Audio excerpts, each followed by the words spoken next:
and we're live from the Radisson Blue today. I think we're going to go on tour after this, aren't we? Yes, we are. So welcome to Makeup Minis, and Kate's going to talk to us about facial mists today. I am. So, Kate, what are facial mists? Okay, so facial mists are a fairly new phenomenon.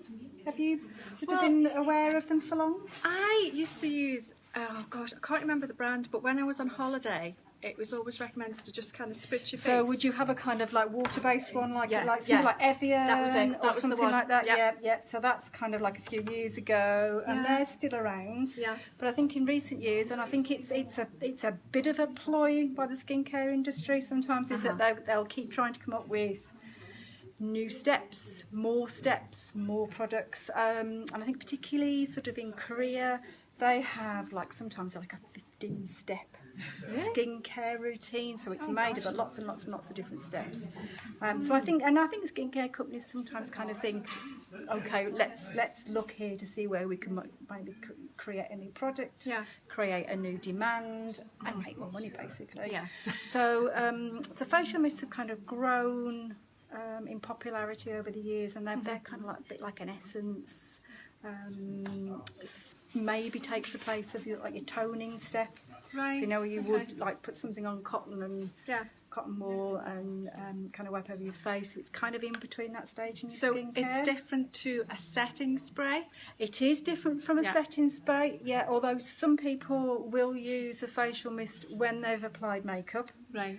And kind of like spray over it. And I think what it does is maybe if you've got sometimes if you perhaps use a lot of powder, you kind of maybe look a little bit a little bit cakey and dry. A bit cakey and a bit dry and a bit, you can really see I've got makeup on. And if you're not a fan of that look, sometimes if you spritz yourself with a good facial mist afterwards, it just kind of like makes everything meld in together and makes everything look soft and moist again.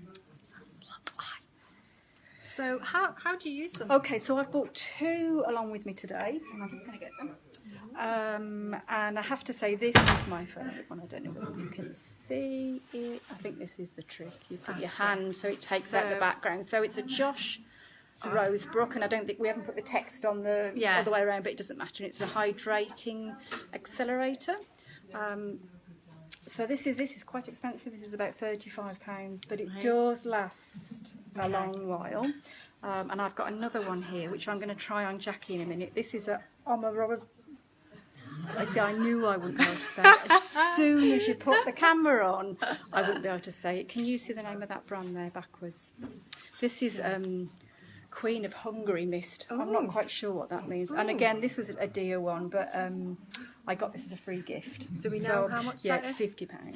I wouldn't pay that for a facial mist. You can get cheaper ones, so Clinique, if people are aware of their Moisture Surge range, it tends to be pink. They've got a facial mist in their range. That's nice. In Boots, if you look again at the Decium range, so in their sort of skincare section, you look for a brand. So the range is called Hylamide, and they've got a mist in that brand. It's got like a blue. It's in a bottle and it's got like blue colour on it. I think that's about £15. That's quite good. That's a bit so, do you want to try? Yes. Okay. So, a good way of telling whether you've got a good mist. I'm going to go. Ready? So that's just heaven. It's heaven. It smells lovely. And it just feels and it really feels nice and refreshing on my skin. So what you're looking for in the spray is that you get a nice even fine mist. So what you don't want is something that leaves you kind of drenched and dripping. So make sure you kind of hold your bottle a fair distance away. You don't need loads. Just make a couple of pumps. Just make sure your face is covered. So this one's got a very fine mist on it. Should we go? Yeah. Oh, it is a lot finer. It is, isn't it? Yeah. So the mist on that they've got really well, and a good mist is makes it really pleasurable to use. So those are two nice ones, and I think kind of like the experience of using them. So they're cooling. Generally, what they are is they're hydrating, so they're an additional hydration layer in your skincare routine. You can get some sprays that are targeted at different things, so I think there's one by La Roche-Posay which has got zinc in it, and that's kind of more if you're trouble with sort of blemishes, so that has a kind of like anti-inflammatory and bacterial property, I think. So do look around, because again, one of the key things that we say on every little live is you decide what it is you want to treat on your skin, and then you look out for a product that will do that. So you can get mists that do different things, but mainly the purpose of these facial mists are they're another layer of hydration in your skincare. Okay. They won't have an SPF in there, will they? No, they won't have an SPF. So how you would use them is you would cleanse. Yeah. And then in the morning, I would make my mist my first thing. Yeah. Then while that was still damp, I would even put on sort of like maybe a hyaluronic. I can say that off the camera. I can't say it on camera. I'm glad I'm not saying it.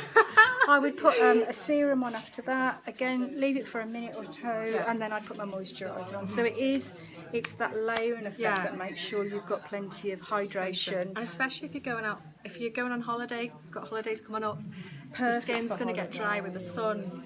Perfect for holidays. It's good as well if, when you hit a certain age and maybe you're having kind of like flushes and you're hotter than normal, they're a handy thing to have in your bag to just have a quick spritz. It's not going to cure it, but it's going to give you an immediate feeling of coolness. It can help take down redness. As I said, some people will use it over their makeup to give their makeup kind of a dewy look, but also make it last a bit longer, so maybe at the end of the day you're going out, a quick spritz of that will maybe kind of like revive your makeup a little bit. Okay, what ingredients are in these products? So what you want to be looking for on your ingredient list is you want to be looking for things that are called humectants. So they're things that attract and retain moisture. Right. So again, we've talked about hyaluronic acid. That's in a lot of them. That was in the White Josh Rosebrook one. Things like aloe, glycerin. Yeah. Those types of ingredients, and you want them sort of quite high up the list. So you know when you have your ingredients list on the back of a product, the things that are in that product most, the biggest quantity of things are at the top of the list, which is why you'll always usually get things like fragrances that are usually right at the bottom of the list because there's just a little bit in it. So that's a really good way for you to check and see, you know, if the active ingredient you want is higher up the list, it's a usually good indication that actually it's going to do something because it's got the right amount, quantity. So you want those type of ingredients sort of fairly high up. I would say try and avoid lots of alcohol in them because that can be very drying. And also maybe avoid synthetic fragrances. I mean, one of the joys of a facial mist, I think, is that they have a fantastic aroma. They're kind of like, you know, they're reviving and refreshing, and they're lovely to kind of like experience.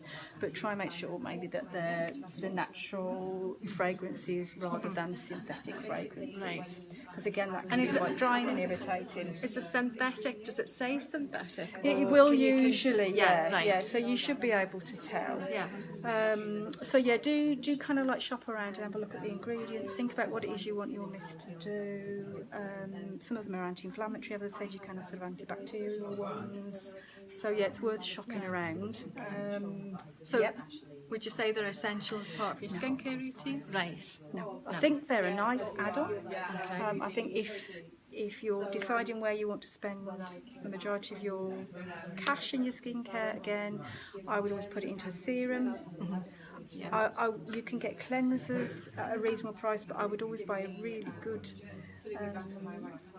oil or balm or cream cleanser that's got lots of natural ingredients in, not mineral oil. I mean, I do think for me cleansers are kind of really the foundation of your skincare routine. If you get your cleansing right, I think everything else will follow. But no, mists, they're not kind of essential. They're a nice add-on. They're a nice thing maybe at a particular time of year, as you said, in summer or on holiday.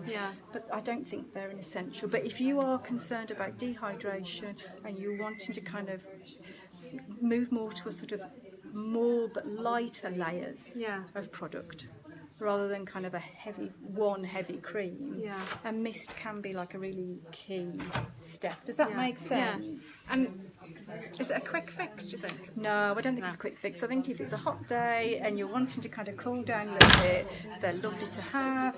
Yeah. If you bought one as a gift, then yep, use it. But don't think they're a really, really essential part of the skincare. If you're going to choose where you spend your money, get a really good serum that's targeted at your skin concern. Make sure you've got a really great cleanser that cleans your skin well but without stripping it. And then make sure you've got a moisturiser that's suitable for your skin type. Always use an SPF. Yeah. Yeah. They're really your foundations. A nice facial mist is a treat. That's great. Well, I hope you've enjoyed what Kate's talked about today, facial mist. We will put the names of the products that Kate's mentioned and the ones that you can maybe get in Boots as well. Yeah, do shop around. There are cheaper options. Yeah. So I hope you enjoyed it, and thanks for listening today. And as I say, we were in Edinburgh at the Radisson Blue. We're at Karen's boot camp. And who knows where we'll be next month? I don't know. We could be anywhere. Yeah. So we'll see you next month. Bye. Bye. Thank you.